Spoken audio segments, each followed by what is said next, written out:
Hello, everybody. How's everybody doing today? It is 1 o'clock on a Tuesday amidst quite the world crisis. So glad that you guys could join us today. I'm Jen Horenjeff, founder and CEO of Savvy Cooperative, and we are doing something a little bit differently today because we're usually talking about patient experience and things like this. But when it comes down to it, what we really care about is human-centered design. And that's my background. I actually have a PhD in this. So my background is as a human factors engineer and really kind of how can we design the world for individuals? And with that, it means that I actually have worked as an ergonomist for the past decade. And while it might seem a little bit off brand for what we do at Savvy, I have set up more workstations than I can even dream of counting. So I'm going to take you through kind of walking through my own workstations. I tried to tidy my house, but I don't know how well I did. And I'm going to show you things at my desk, at the couch, at the kitchen table. We want your feedback. This is sort of like your Ask Me Anything. We're going to talk about things like standing desks and yoga balls and all the things that people ask me all the time. And I sort of roll my eyes at. So we're going to get to the bottom of it. So I'm going to push this through first and foremost that I am sending a note here as my disclaimer. This is not medical advice. I am merely trying to show you a workstation setup. So if you do have specific medical related questions, I will not be answering them live, and feel free to reach out to me separately if we want to dive in a little bit more. So thank you guys for joining. I am going to just kind of start and show you some things. I'm going to move my computer around. I hope that everybody can see, but we're going to go through some things to set up. Now, I am very specific about how I get somebody set up, and I'm going to start with a desk because we're going to translate that to the other different kind of workstations that we might be in. But we always are going to start with the chair. So I'm going to move this for you over to my convenient spot here. You may see some cats running in and out of frame. You're welcome. And so please post your questions. My business partner, Ronnie, is managing them and we'll push them through. But the first thing to note about a good ergonomic setup is how you're sitting. And I think one of the biggest misconceptions is how we're supposed to sit. We've been told our whole lives to sit up straight by parents and teachers, but the truth is that they lied to us. This is not actually the healthiest workstation or work posture for us, or posture at all. Because sitting up straight and standing up straight are not the same on our spine. Let me see if you can still see me if I stand up straight. Yeah, you can see my silhouette here in the background. So we have this natural curve in our spine. And what happens when we try to sit up straight is it takes that curve and it actually flattens it out. So this is actually putting more strain on my low back to try to sit up like this. So that's why good ergo chairs have curves built into them to reflect that curve in our lumbar spine. And so this is an excellent ergo chair. I should also say all the products that I use and I will tell you about, I have no affiliation with, nobody's paying me any money. Probably they should, but I am going to show you a couple things. So this is a great chair. This is the steel case Leap chair. It has a lot of bells and whistles. Any good ergo chair will have them, but they might be in different places. I'm going to show you what I'm talking about here, but note that different chairs have them in different places. And we're going to talk about what you do if you don't have a good ergo chair. Let me tip this down a little bit so you can see. Sorry, that's a little awkward, but here we go. So the first thing we want to do is set up the height of our chair. Honestly, most people have their chairs too high. And this is because most people got used to working at fixed height desks that were all too high. And so that means that our legs are dangling here. Step one is always getting the height correct. I want it to be where my thighs are parallel to the ground and my feet are taking weight, because right now with my legs dangling like this, a couple things are going to happen. It's going to put too much pressure behind the back of my legs here. It's also going to start to pull me forward. And the biggest thing is that gravity exists. And so with that, we'll never stay in this position. Ultimately, you want to feel like you can sit back and use the seat back. But because my legs are dangling, that's how people start to slide down in their chair. That's why they sort of perch forward because they're trying to get their feet to touch, or they pull their feet up on the casters like this. So that's what we're trying to combat. So step one is always lowering the chair. So that's what I'm going to do here. Boop. So my feet are firmly planted. If you do not have a chair that it's adjustable, we have fun things like this. I don't know if you can see this very well, but it's a footrest. So I could do sort of the same thing if I was up on a fixed height chair, and I could just use a footrest to support my feet.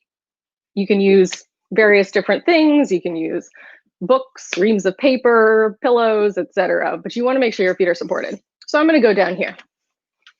Next step is to figure out how we can actually stay seated back in the chair. Like I said, this is a fancy ergo chair, so there are going to be certain adjustments. But if there is one thing I could tell the world, it is please sit back and use your seat back here. Again, people think they're supposed to be like this, but the research shows us that the healthiest seated posture is not 90 degrees, if you can kind of see my hands. It is more like 110 to 130 degrees, a little bit of a recline here, and how much depends on the person. But on this chair, there are two different types of adjustments, which typical chairs have. One is setting where the chair sort of stops and locks and unlocks it, and the other is sort of the tension for how much it goes back. So if I were to let this go way back, I would be here. This is not a comfortable working posture for me, so I set it up so that I go back a little bit, but that it catches me. So that's what we want to think about with our chair. And when I take you into my kitchen, I'll tell you how you would do it kind of without an ergo chair. But we want to stay seated back so that our weight gets to feel like it's pushed back into the seat back. So we don't have to be 10 steps so much. The very common position is people leaning forward, but we want to do something different. So we're going to go back.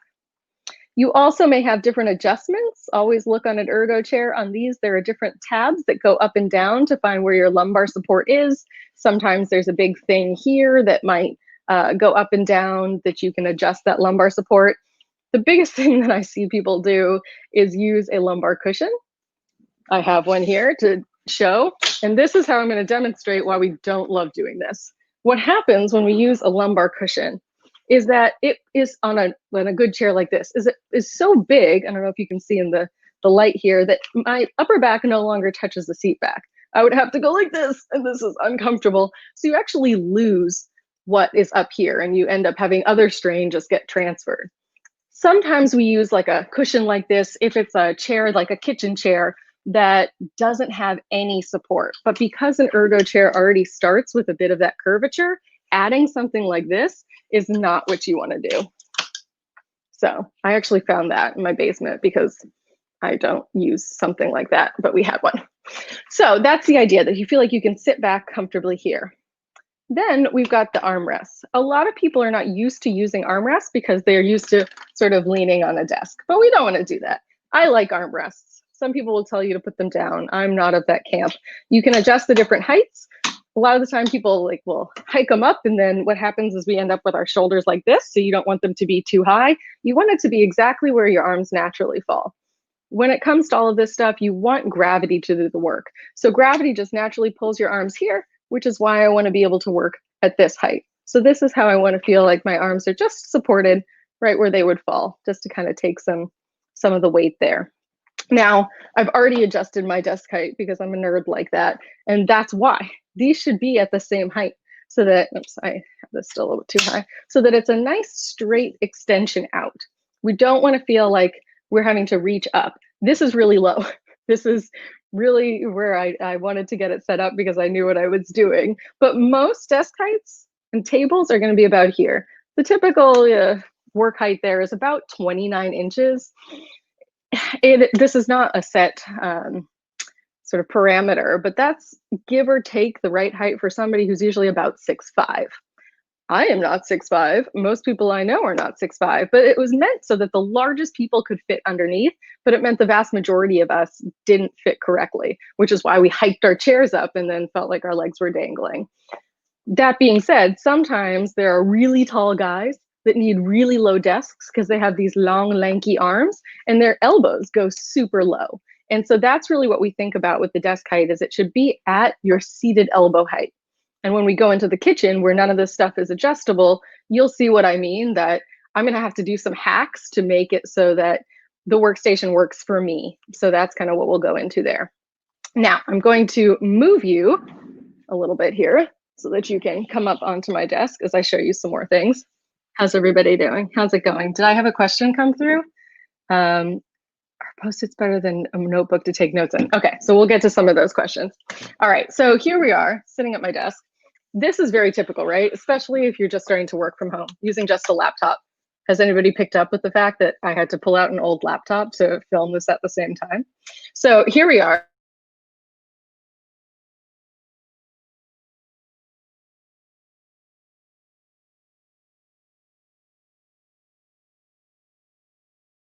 I think I may have gotten back for a second. All right, so if you guys tell me in the chat box that something got disconnected, you'll tell me. All right, so here we are. A lot of people are used to just using a laptop. And I wish I had better news for you that using a laptop is a good and healthy thing, but it is not. It's actually really, really hard on the body to use just a laptop. I joke, I don't know why we're in 2020 and people are still using just a laptop, or we just haven't designed a better laptop. This is my challenge to everybody. I actually have many prototypes sketched out of how we can make a better laptop. But the fundamental problem is that the keys and the screen are stuck together so that they're here. So that's why people are like this, because it's not set up to help us be more spread out. So what do we do about it? Well, if I got set up, as I showed you before, ideally, I want my keyboard to be right here where my fingertips fall. So that means if I used a laptop, I would do this. But now the screen is super close and really low. And so I'm going to end up like this, even if I tried. So that's the problem with using the laptop. I want the monitor, the screen to be higher, and I want the keyboard to be closer than when people end up in this position. So that's what we have to start to kind of build. And this is where, you know, we're kind of first walking through what is that sort of like ideal situation, and then we'll talk about the different hacks. So ideally, I'm going to put this aside, and we would get an external keyboard. Again, it dropped off. Keep going, weird. Okay, so Ronnie, is it still going? Can you tell me if this is working still? Okay, Ronnie's sending me chats. All right, so again, we want to have a different sort of keyboard. I'm going to show you a few. I have a bunch of them, and I'll tell you kind of some of my preferences, but any external keyboard will do. So we will just pop one of these in here first to kind of show you that I would get sort of an external keyboard set up here. And then I would do something like a mouse, which I have put over to the side to show you kind of what a setup could be here. So I could get my keyboard nice and close, and I could have a mouse. And then I also have a monitor, as you can see. And so that's kind of like best case scenario in terms of how we deal with this stuff. Also, if I were to use a laptop as a secondary screen, as many people do, oftentimes they end up doing this. And that's about the worst thing that we can do, is sort of twist and look down. We really rather be on the same plane. It's actually much, much healthier on our spine and on our neck to do sort of this gliding back and forth, as opposed to this up and down. Some people will try to use their laptop here and use the screen here, but it is so tempting to use this screen. So they go up and down, and that's how we get all this neck tension. That's the same thing that happens when we use our phone, and people are kind of like this, that we're looking down. They did a study, I'm going to get the date wrong, maybe like 5 or 6 years ago, where they were looking at how much does the head weigh relative to the angle of the spine. And what they found is that if the human head weighs about 10 pounds, that at a 60-degree angle, where most of us are on our laptop or using our phone, it makes the head feel like it's 60 pounds, which is a lot of strain on the neck. So that's why we want to keep it more upright. And the more you can stay back in the chair, the more you can keep your weight right there. So that's why if we do use a laptop, we may use something like this, which is a laptop riser.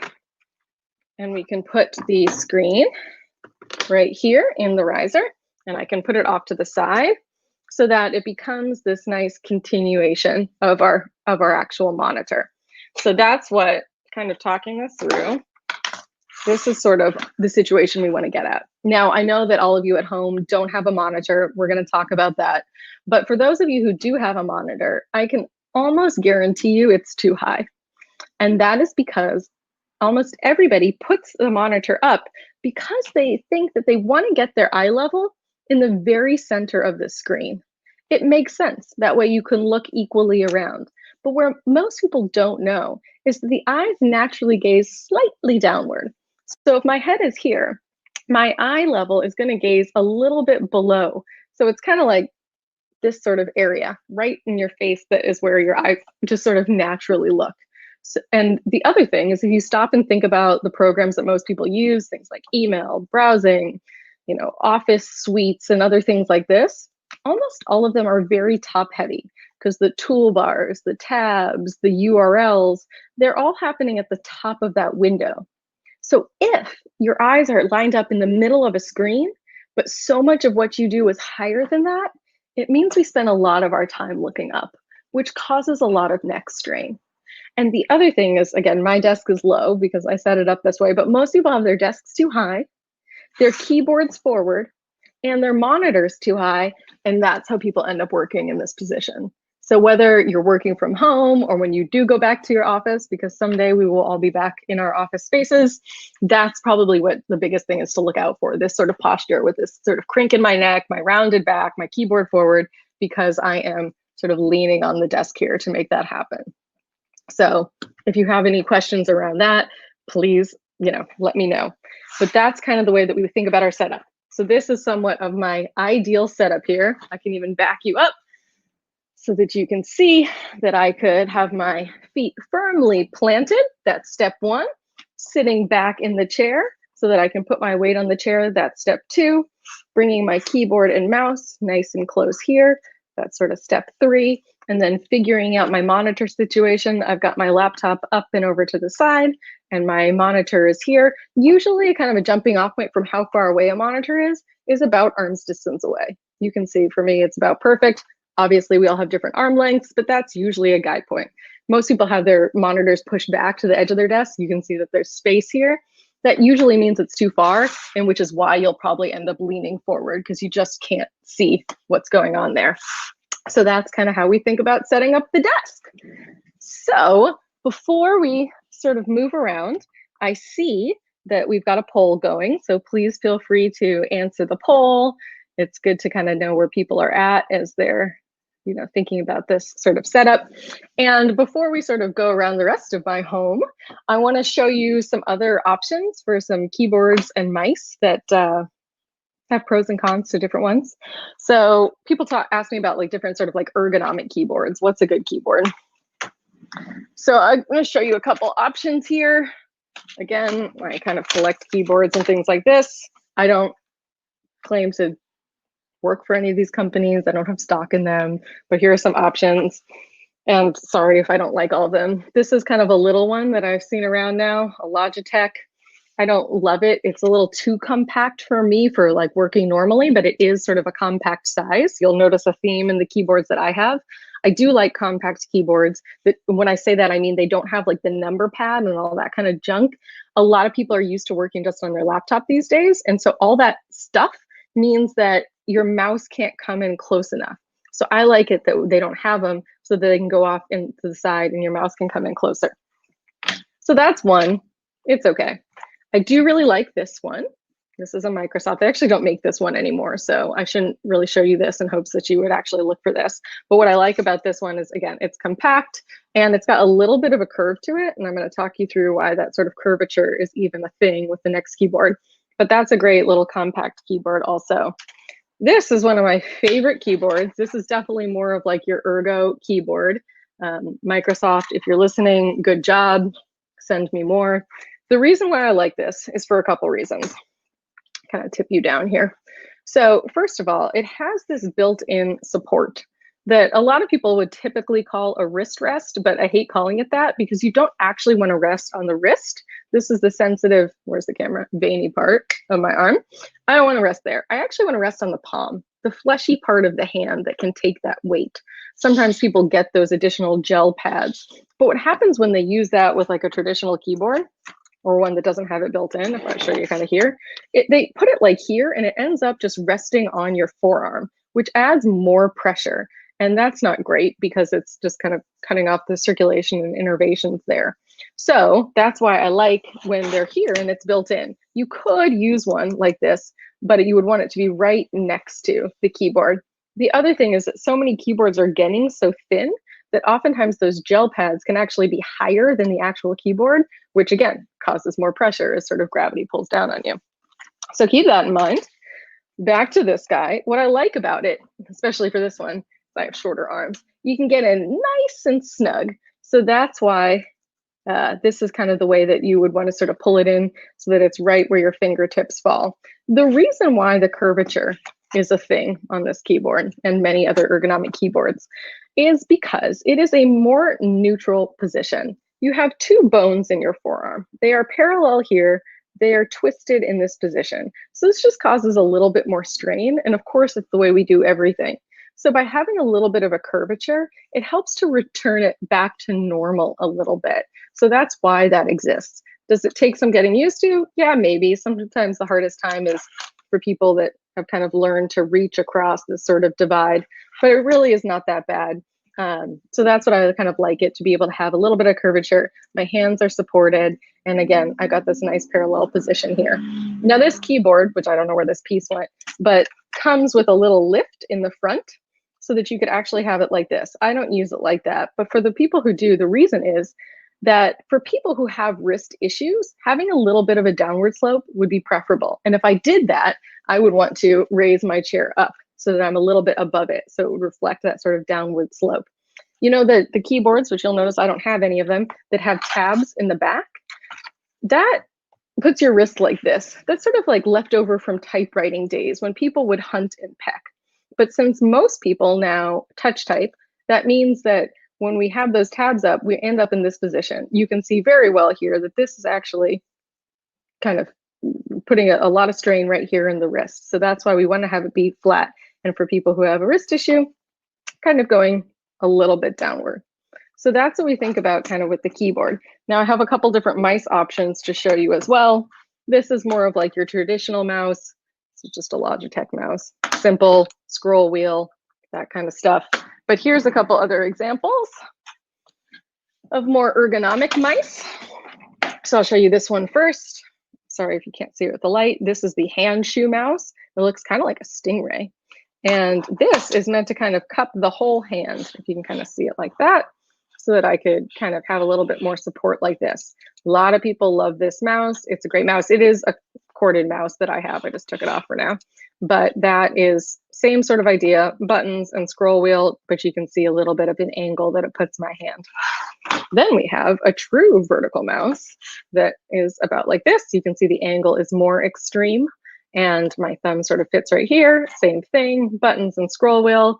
There's really no learning curve because your fingers do the same thing. You're just rotating it for the same reasons that I talked about with the keyboard to make it so that your forearm is more in that neutral position. All right, so let's talk some hacks here because I know not everybody has all of this equipment, and we're going to talk about that when we go look at the kitchen. But even if you have a desk, you could set it up even if you didn't have a monitor, but you could move I can push all this back, and you can move a laptop straight in front of you, and you could get a simple keyboard and mouse like this, and you could be able to work in a much better position than just the laptop. So don't feel like you need all of this equipment to make an ideal workstation, at least that you're hacking together given the current work from home situation. All right, I'm going to pause there before we go through and see if we have any other questions that Ronnie is sending through to me. And he says, keep the questions coming. Let's see here. Can you say again where the monitor should be in terms of eye level? Great question. So a monitor should be about the top of the monitor at eye level. That being said, a lot of people are using really big monitors these days. And so there can be a big pitch between the top and the bottom. And if you're kind of like me even, I don't maximize my windows. I have a lot of different windows going on. So it might be that you never go all the way up to the top of the monitor. So sometimes it's the physical monitor and sometimes it's the windows within it. So you're thinking about more or less the top of the window, be it at the top of the monitor or at the window itself, is about eye level. I can kind of bring you around and show you my monitor here. I actually have a monitor. Can we see that? Kind of, sort of. Sorry, my desk is a mess. So my monitor is extra long. So I actually don't use a laptop as a secondary screen here because I have enough monitor this way.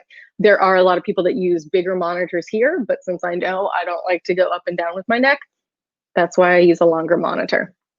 I hope that is helpful for that question. Can you say again, oh, we saw this, the monitor level. Are Post-its better than a notebook to take important notes in? It makes a mess on the desk and is so unorganized. Oh, well, I don't know who submitted this question, but if you had been around minutes before I started this, you would see that my desk is littered in Post-it notes.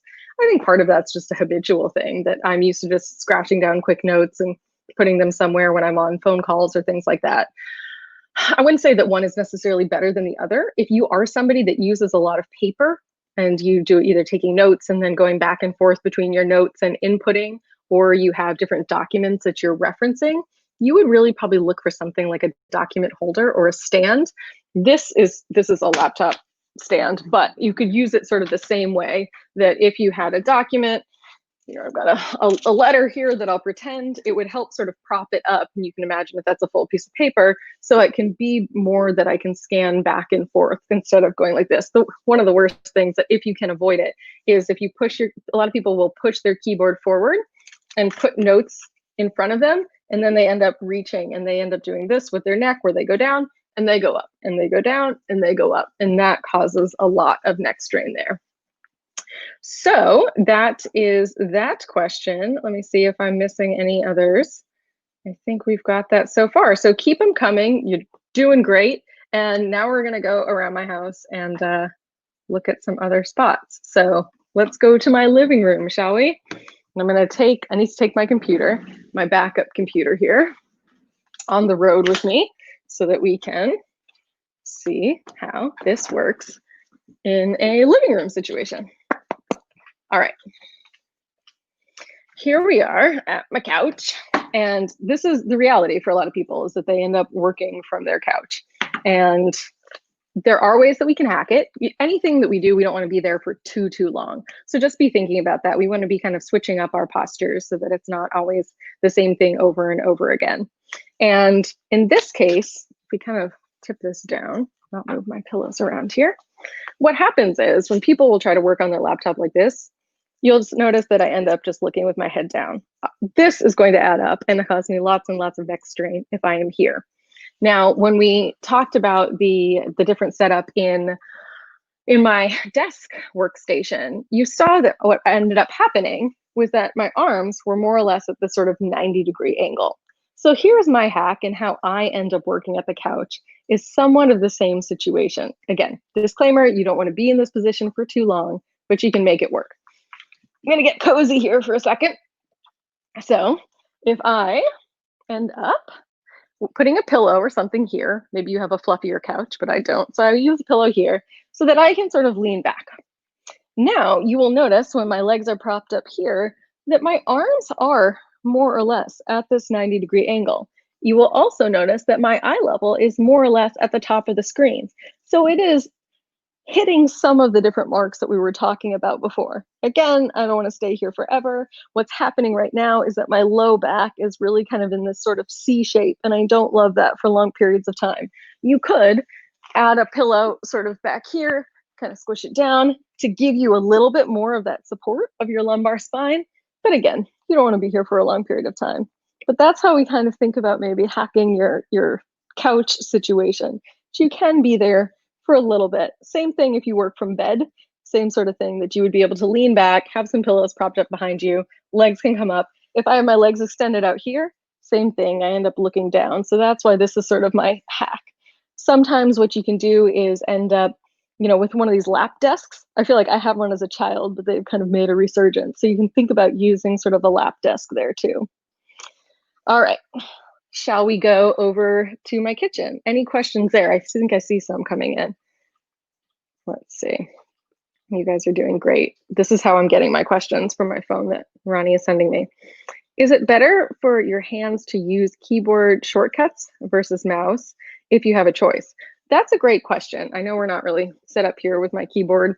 You know what? I'm gonna answer this in just a second, because when we go over to my kitchen, I do have a keyboard and mouse there that I can kind of talk through some of the different things.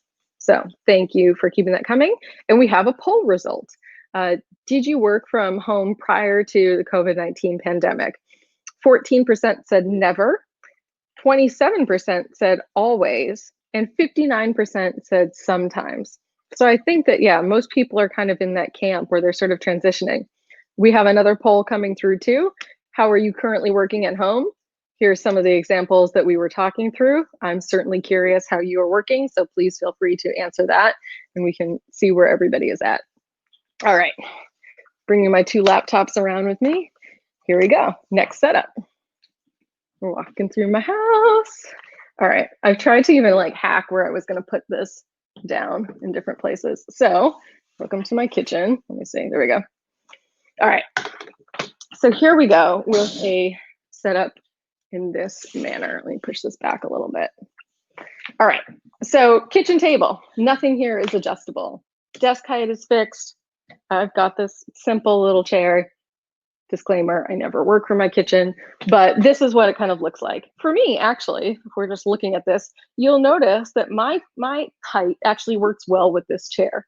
But that's not common. A lot of the time, these chairs are too high. So what you can do is add another one of those footrests underneath here. Again, it doesn't have to be fancy. You can get a couple books, an Amazon box that are starting to collect if you disinfect it first.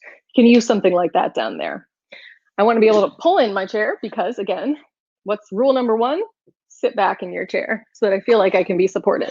I like to get real nice and snug because I don't want to be here. I want to be able to lean back.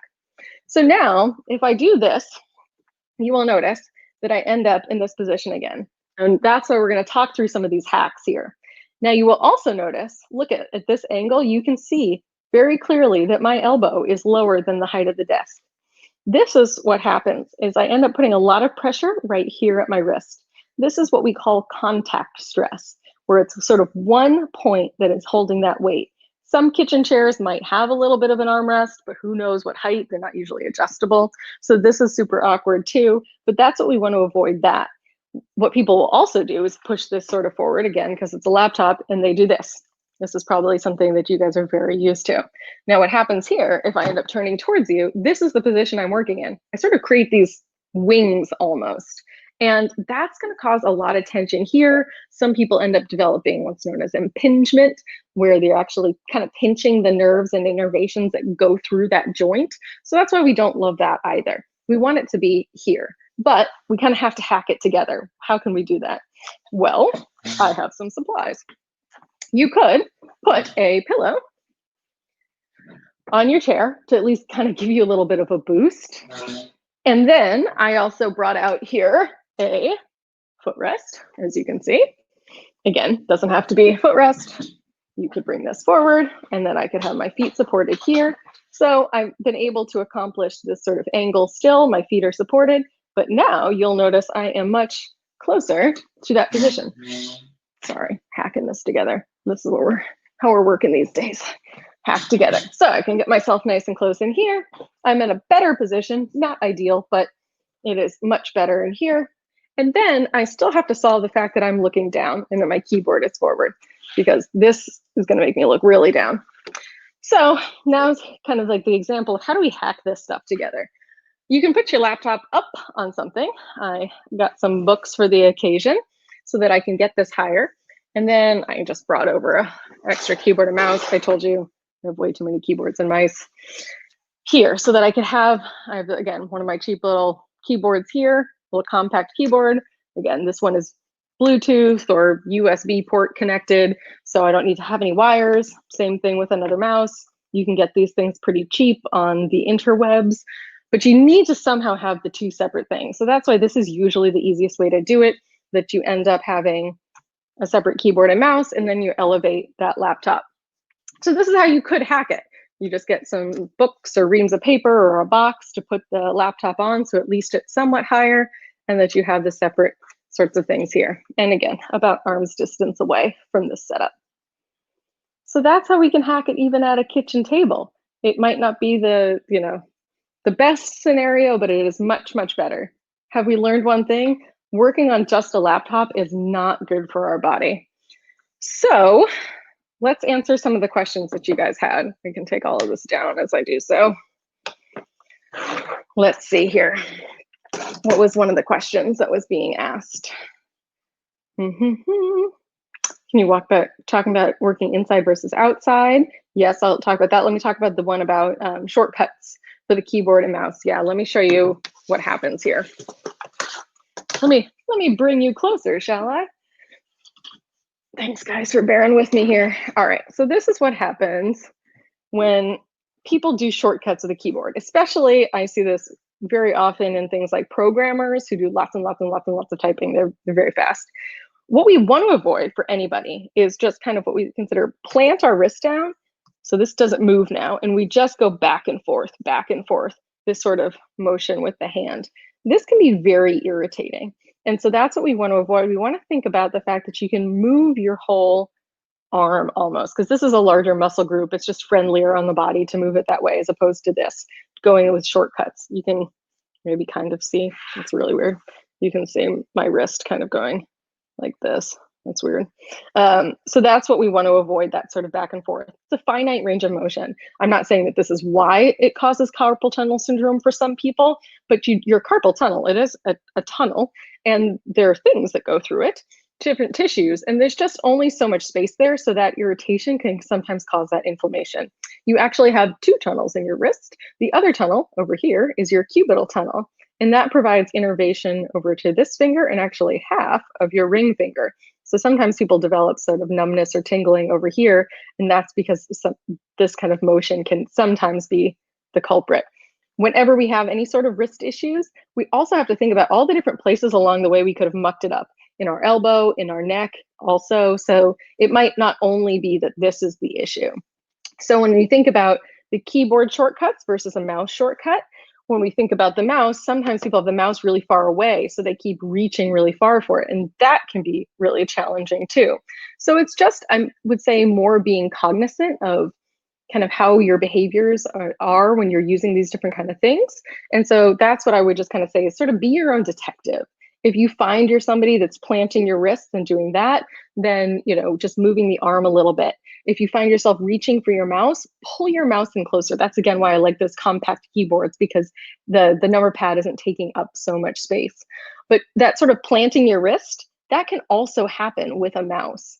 So if I don't want my computer to fall off here, but people can do the same thing. That's one of the reasons why I like a vertical mouse, which I just happen to have out here with me. But when we have a traditional mouse like this, which causes my wrist to be in this position, there's a finite range of motion here. And this sort of swirling position can be uncomfortable for our wrist. When we turn our wrist sort of at 90 degrees, you have a much larger range of motion, which is why it is not as hard on the wrist. And when we do this, you can hear my cat meowing, that you have sort of that pressure is right here on the veiny part, the sensitive part of the wrist. When we turn it this way, it's resting on the fat pad right here. My cat is trying to say hello. He wants his debut. There. You want to say hi? Yeah, there you go. That's one of my kitty cats. All right. So that hopefully answers that aspect. Let me see where our questions are at. We are having some technical difficulties, apparently, it looks like. I am apologizing for that. I know that everybody is using these sort of web content, might be a little bit challenging. Let me see if I can ask again. Let's see, stream is lagging, resolve. An unstable connection. Let's see if that's working okay. I apologize if this is coming through a little bit choppy. We're all just trying to hack it together, quite literally here. All right, so let me answer some of these other questions that I'm seeing come through. Can you talk about working inside versus working outside? So that's a great question. So one of the things we need to think about when working outside is that it's very, very bright. Now, if it's really bright out, if you have tried to bring your laptop outside, you may notice it's really hard to see what's on your screen, and that's because you can't get that brightness up. This is an important thing to note about screen brightness anyways, and I mean screen brightness from your computer as well as from something like your phone. Have you ever looked at your phone in the middle of the night and it's so bright because it's so dark and your eyes are just screaming because of that contrast? So when we think about what kind of light do we want the light and the brightness of our screen, be it our laptop, be it the phone, to be about the same as what the ambient light around us is.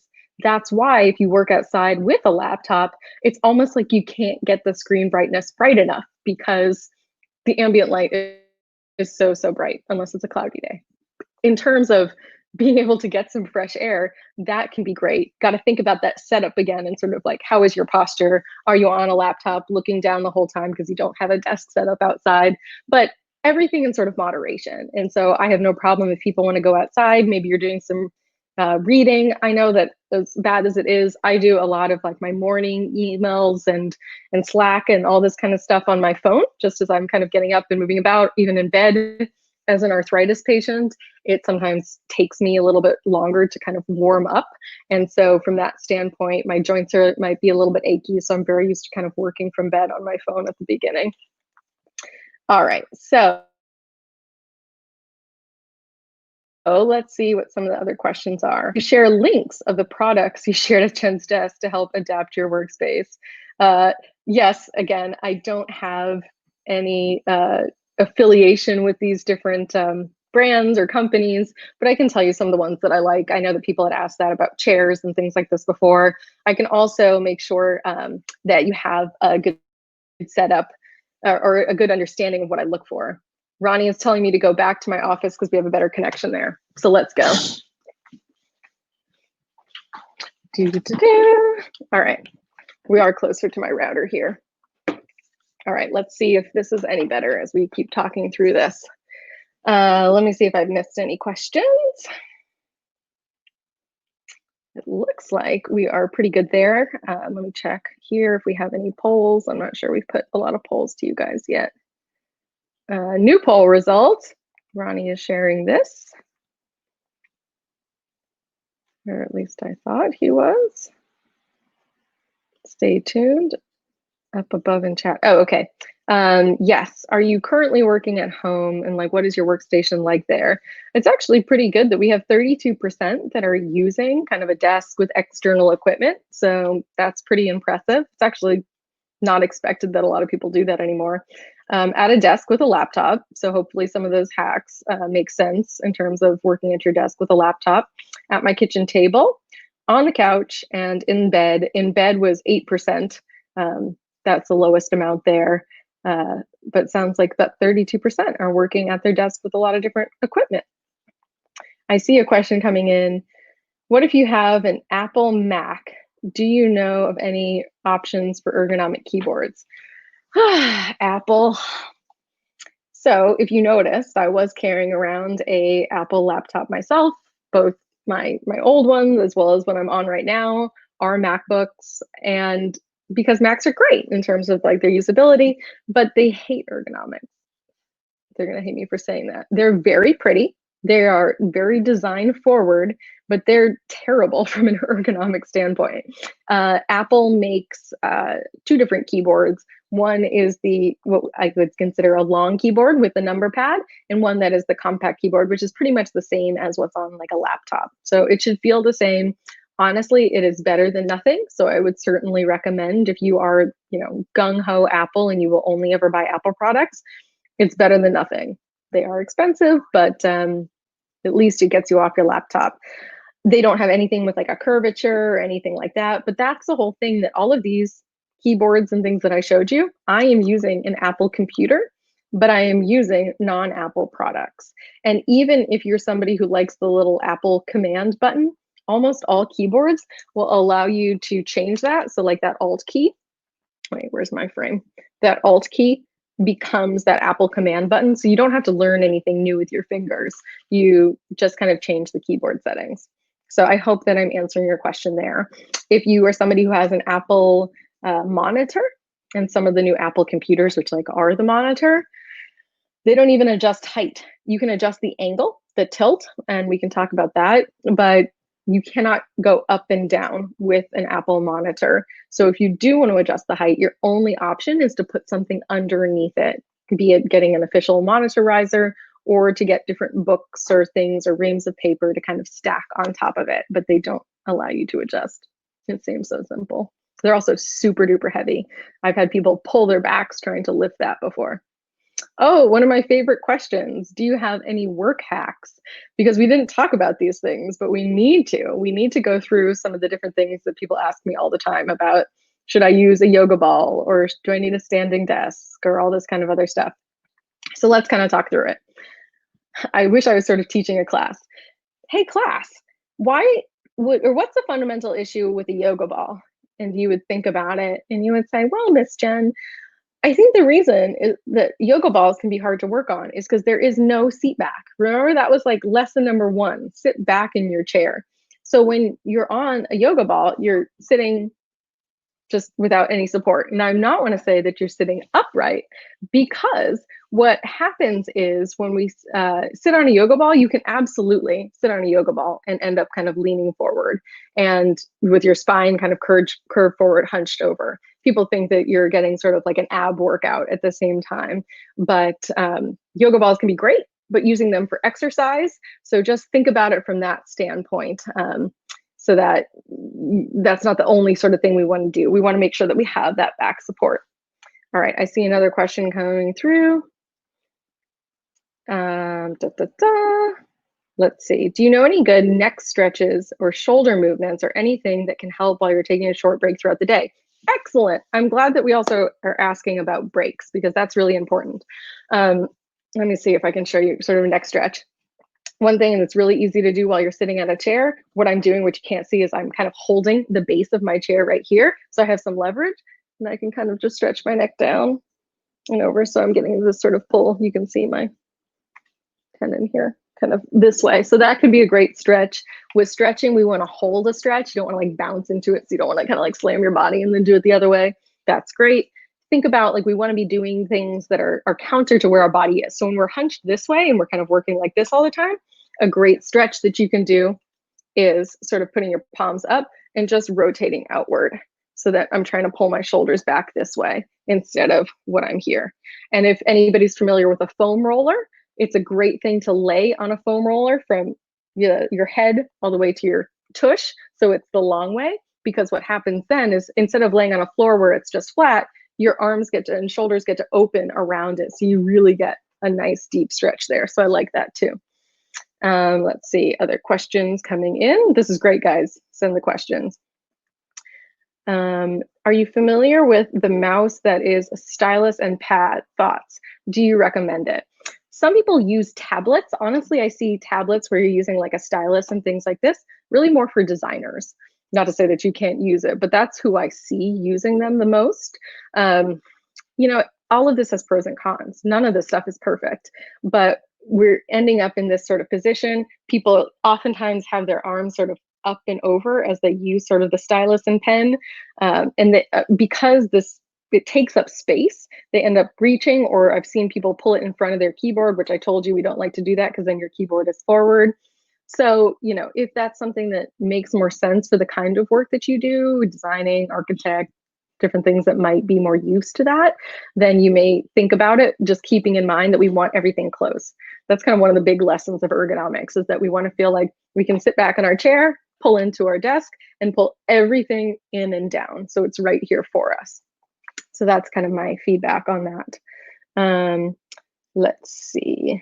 Oh, we got another poll coming through, so feel free to answer that. Do you have any comments on avoiding digital eye strain? I'm not sure if that's an ergonomic term. Yes, this is a great question. I was going to chat about this too, especially right now where everything's virtual, where you may have had in-person meetings before, now they're virtual. You're doing these kind of web-based things and you're staring at a screen, and it is a lot. It's hard on the eyes to do that kind of much screen time, which is why we try to tell kids, you know, take a break, don't have as much screen time. Here's somewhat like of a rule of thumb that you can try too, which again, do your best, but it's a 20-20-20 rule. It is every 20 minutes, look 20 feet away for 20 seconds.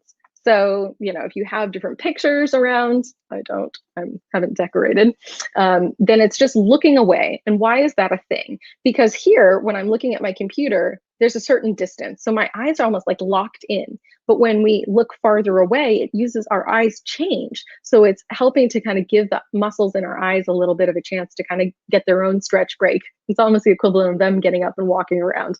So they can look away 20 seconds. You're not looking at a screen. So that's some of the thing that you can think about. 20-20-20.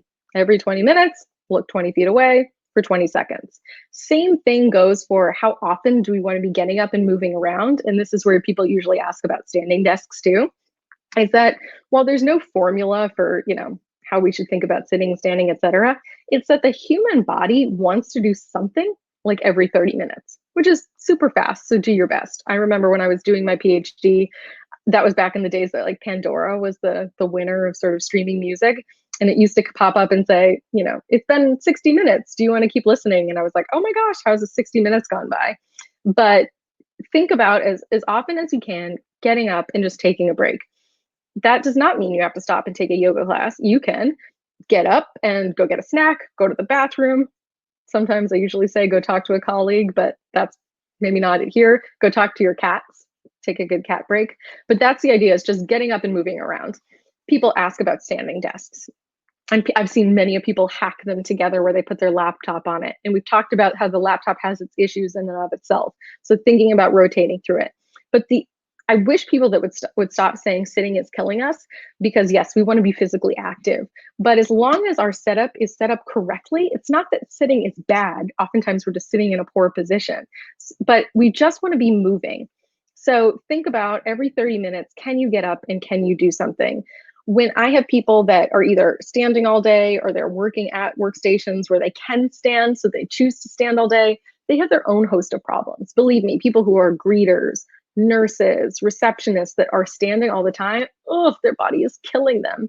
For them, what we do is get like gel mats. And the reason is it's friendlier on the body to stand on a squishy material. If you kind of think about it, that for runners, the difference between running on a trail versus on pavement. I'm not a runner, but I hear that there's a nice difference for women who wear more in heels. Standing on like a marble floor versus carpet, you can feel that difference. So sometimes getting one of those squishy mats is good. But if you are somebody that has an adjustable height workstation, you just want to be changing postures more frequently. Sometimes people say, I sit all morning and then I stand all afternoon, and that's both fatiguing and then fatiguing. So it's easier for us to rotate that more frequently. All right, let me see what other questions we got. All right. What about reading hacks? If you actually need to work reading a book or a document. I hope that I maybe touched on this before. Honestly, it's a better situation if you can be reading separately and then inputting on a computer separately. When you go back and forth, that's the challenge. That's why I said if you raise your document up so that you can kind of glance back and forth, that's going to be preferable. For people that are doing more reading work, like lawyers or accountants or teachers grading papers, I don't know, you can lower your chair lower, which fundamentally raises the height of the desk, if that kind of makes sense. Because when we're looking at something on paper, we are looking down. And so that's why it changes. When we use a computer, we want to be looking up. So when we lower the chair and raise the desk, it makes the papers closer to our eye level. I hope that that makes sense.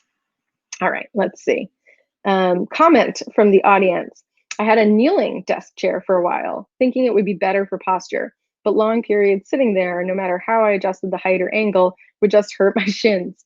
And I always felt too far away from the screen. Yeah, I mean, there are always going to be exceptions. That sometimes people do recommend things like yoga balls or kneeling desks or things like this for certain sort of medical conditions. But on whole, they are not sort of the ideal thing for most of us to be using. Most of us do just fine with these types of adjustable equipment. I'll tell you that when I sit here, even though I love this chair, it gets sore on my little tushy. So I use this mat. I love this product. This is purple. I also have a purple mattress. Again, no stock in purple, but it's great. So it kind of absorbs that shock a little bit so that I can sit here for a long period of time, which might not be great. All right, last poll coming through. We had a few minutes more, but your questions are great. In the meantime, I will share the results right now. That currently about 53% of people listening are not using any of the different kind of things that we talked about: yoga balls, standing stations, treadmill desk. We have nobody using a bike desk, which I have used myself. I actually have one.